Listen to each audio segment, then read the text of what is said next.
Hello and namaste. My name is Tim Halloran and this is a weekly astrology forecast for the final week of November 2013. Today is Wednesday the 27th and I'm going to try to get this video finished before it turns dark out here. It's about 5 p.m. The moon is just now entering Libra, where she'll be through Thanksgiving. Through Friday she'll move into Scorpio, and then on Monday she enters Sagittarius. Now we also have a number of aspects between Mercury, Venus, Jupiter, and Lilith today that I want to get to, as well as Mercury is finally leaving his retrograde zone today. Okay, so Thanksgiving is tomorrow. Yay! Family time, time for everybody coming together.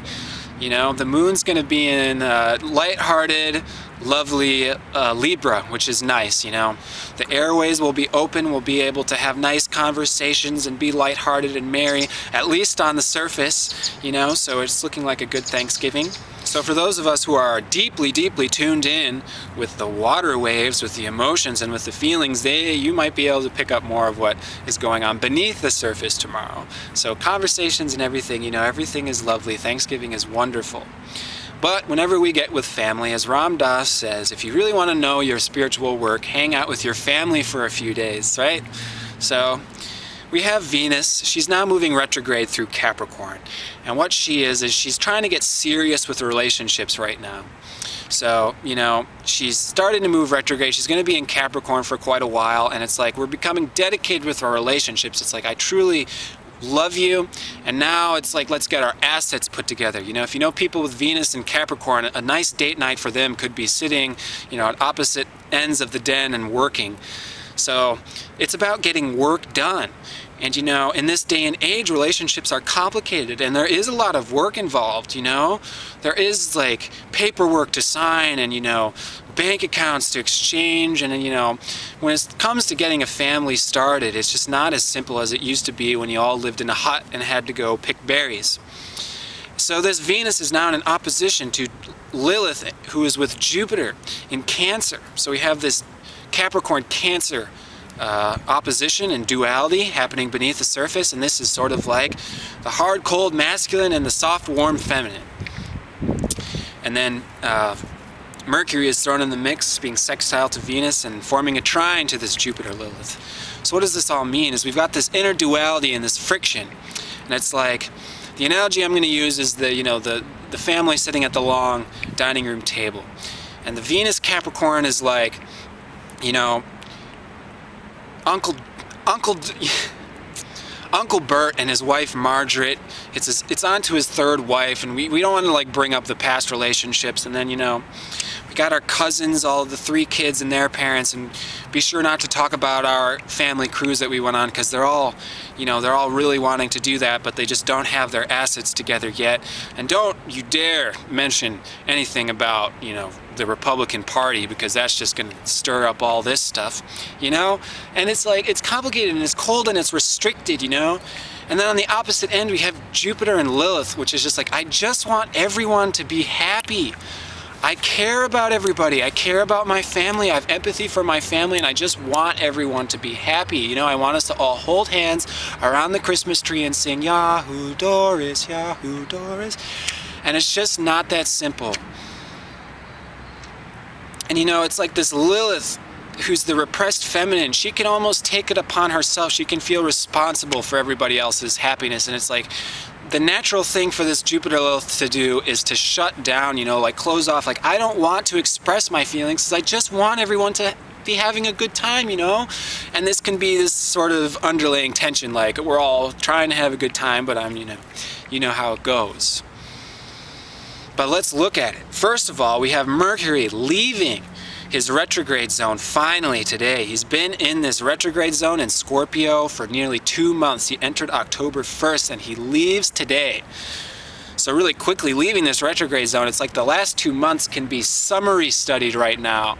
And like it could be frustrating, these little triggers that are reminding us of the stuff that we've been working through for 2 months, this retrograde in Scorpio. He passed by Saturn, he passed by the North Node, and it's been about getting into these super core, underlying subconscious feelings, going into the past, going into our childhood, and rewriting, rewiring our brains. discovering lost memories.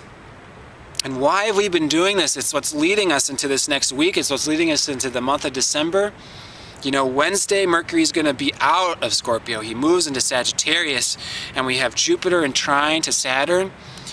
We are having our perspectives rewritten. We're having our belief systems rewritten. And for the purpose of getting into our truth, our core truth. And so the recommendation through these transits, these feelings and these confusions is speak your truth, speak your feelings, speak your intuitions, but really come out with it, because you're helping other people by doing that. By repressing these feelings of just wanting everyone to be one family at the dinner table, you're not helping anybody. But if you could speak up from it, sure, you know, emotions may come up, and, you know, it may not be pleasant, you know, comfortable is the word. It may not be comfortable all the time, but comfort is not our friend. And, you know, on December 1st, this is a Sunday, the sun's going to square Chiron and be in trine to Uranus. You know, again, this could be ego bruises, you know, this could be like getting a little, could be getting your bubble burst. But we need to burst each other's bubble, and being trine to Uranus, I really seeing this being as like, oh, you know, like I've been hit, but rather than like sinking and retreating, it's like I've been hit and I'm learning.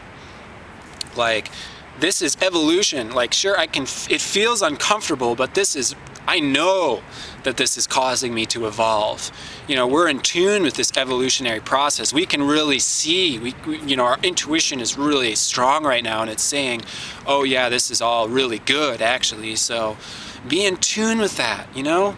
We talked all about the Sagittarius Jupiter energy, yes, you know, last week. Getting into your faith, trust yourself, trust your truth, speak your truth. And you know, this is what it's all about. This is how we're evolving ourselves right now.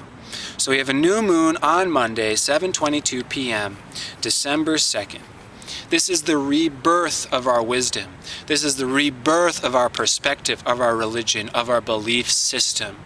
And we are getting rid now of the past, of the Scorpio energy, of the emotional bonds, of everything that's been holding us down. This Venus in Capricorn is saying, you know what, we have to cut these cords sometimes. We have to dedicate ourselves more here than there. We have to be practical. And Jupiter and Lilith is saying, I want everyone to be happy. And you know, if I want everyone to be happy, I have to be in my place. I have to be helping other people. I have to be living in my truth. And my truth is ultimately benefiting everybody. And you know, this Lilith in Cancer, it's like, by being the doormat, by making you happy and making you happy and making you happy, you all want different things. I can't make everybody happy, is the realization here. I can try to fragment myself into 100 pieces and try to make everybody happy, but can I actually do that? No. So best not try that. Best look out for yourself, get into your truth, speak your feelings. Dedicate yourself to the relationships you want to be having, the relationships you need to be moving away from because they're draining. And we're pooling it all together as we step into the Sagittarius nature, which is trusting ourselves, trusting our intuitions, trusting the little messages and the earrings and these kind of things, because they are leading us. It is our higher self that is leading us right now. And this is a really great time to be listening, really listening, because our higher self is louder than usual right now, and we're going to be getting very quick, spontaneous, this is Uranus, this is Sagittarius, spontaneous, sudden messages, quick movements. And the more we are in tune with this higher self, the more we'll be able to speak our truth, the more we will be able to benefit everybody. So that at the end of the day, when we work through all our stuff and get our assets together, we can all come to the dinner table, relax and say, finally, we're all happy with ourselves. And you may be doing something different, you may be doing something different, I may be doing something different, and we all may be looking after ourselves. But because we have taken care of ourselves, we can all meet now in a place of common compassion and love for one another as one family. And now we can take care of each other. Now we can all contribute one food to the table, one dessert or whatever. and we'll have a huge meal that ultimately everybody can benefit from, everybody can taste from, and then we have this whole smorgasbord of diversity anyways, which is why you stick up for your own truth right now. You tap into what you need to do right now. Trust yourself, and have faith in yourself, and you will really show yourself right now what you are capable of doing, how wise your higher self really is. So be like a Sagittarius and do your thing.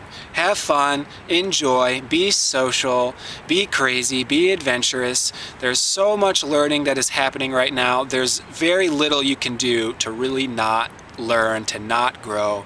So trust, relax, enjoy. I'll be talking to you next week. Namaste.